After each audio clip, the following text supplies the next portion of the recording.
We asked, and they gave. They really do give us a nice surprise now and again. Not that it was a surprise due to all the leaks, which of course aren't affiliated with DJI whatsoever. Here it is, the DJI Mini 5 Pro, just casually flying through the woods. The latest iteration of Mini from DJI with a tasty 1-inch sensor and a whole bunch of other upgrades, whilst keeping things in the lightweight category. It's seriously impressive how much has been crammed into this drone, and borrowing some of the new features from the Air 3S and also the Mavic 4 Pro, and following on from the Mini 4 Pro, which is already great. I think this really can live up to having Pro in its name.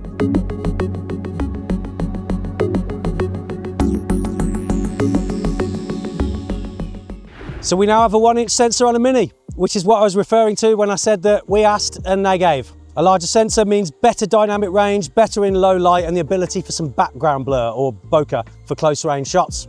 It also helps having quite a wide aperture of f1.8. Being a Mini, it's still a fixed aperture, so even more reason to get the Fly More combo that includes ND filters or buy some from a third-party brand of your choice.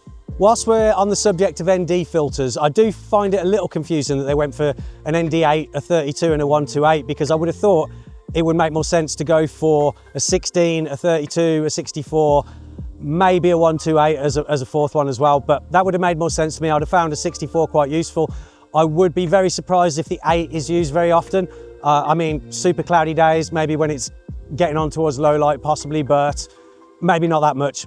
Anyway, that's just getting one of very few minor negative things out the way with early on in this video, because as somebody who has owned the Mini 2, Mini 3 Pro, Mini 4 Pro, Mavic 3, and all of DJI's FPV drones as well, and had extensive use of them all, I can say that I'm genuinely really happy with this iteration so far. And it's been said before, but it's a beast in Mini form. The new improved camera can shoot up to 4K 60 in HDR and 4K 120 in slow-mo, which is another improvement over the Mini 4 Pro's 4K 100. It boasts an impressive 14 stops of dynamic range, but let me clarify the stipulation behind that. This takes full effect when shooting in auto exposure. From what I can tell, it still works if you shoot in pro mode to set a manual white balance, but the ISO and shutter need to be in auto for this. Although I'm normally fairly against shooting in auto, I've found that isn't a terrible thing, because when using the closest available ND filter to match the conditions, it does a pretty good job of trying to keep as close to the 180-degree rule as possible when it comes to the shutter speed. Also in auto, the ISO increases and decreases in smaller increments than what's available in manual mode, and seems to control it quite smoothly. However, DJI, it would be nice if you could provide a firmware update in the future that allows ISO changes in smaller increments in manual mode, please. Thank you very much. The normal colour profile now shoots in 10-bit as standard, but I always tend to shoot in D-Log-M so I can colour correct and grade it myself. Everything you're seeing now was shot in D-Log-M, and for the purpose of this video, I did break tradition and take a lot of shots in full auto exposure just to see what it would do. We do still, of course, have the 10-bit HLG colour profile too.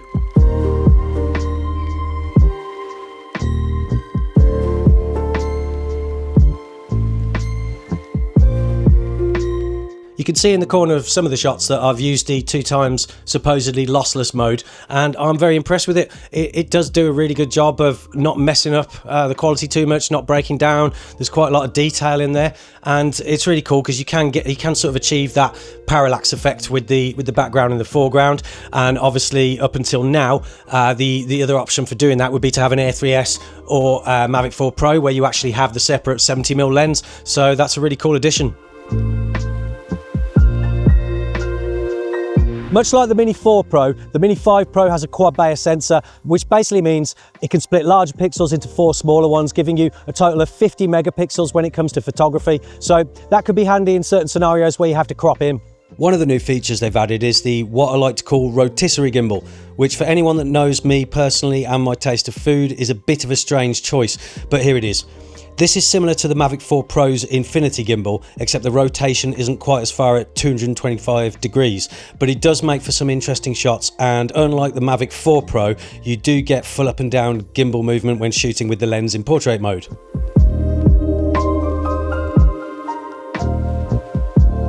Another new feature that they seem to be implementing in these new drones is this auto power on function. So when you unfold the arms, it will power on and save you some time potentially. Now, it does seem to be the back arms that trigger this, but also you can go into the menus and switch it off if you so wish.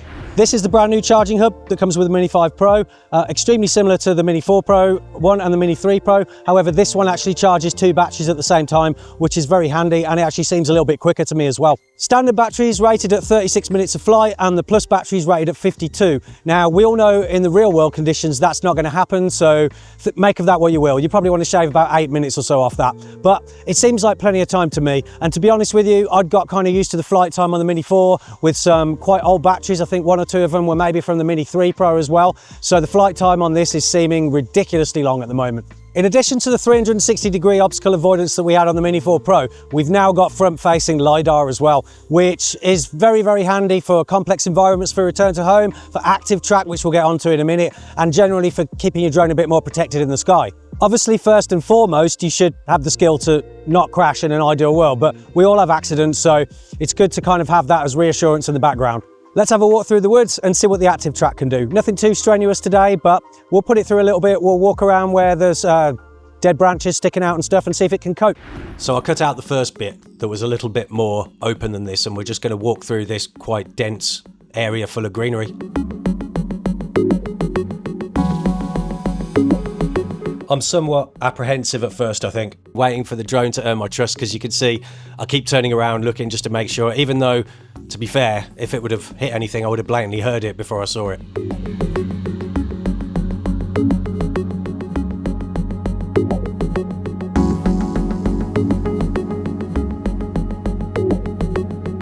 So far, so good. Okay, so now I'm running like a bit of a knob. I just want to point out the bag was a bit loose on my back, and I think my jeans were slipping, so enjoy.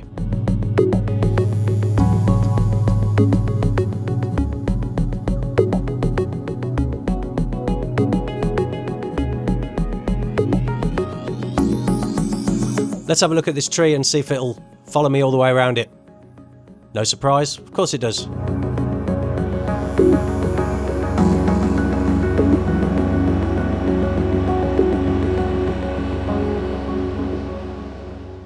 Another welcome change is the fact that it now has push-on props, so you don't need to fiddle around with tiny screws, small screwdrivers, dropping them in grass, not finding them. You know, just in case you have an incident whilst you're out flying, such as a nasty tree jumps out and attacks you, or some vicious branches ambush you. You never know what's going to happen in these environments, so it's good to have the flexibility and the efficiency to be quick.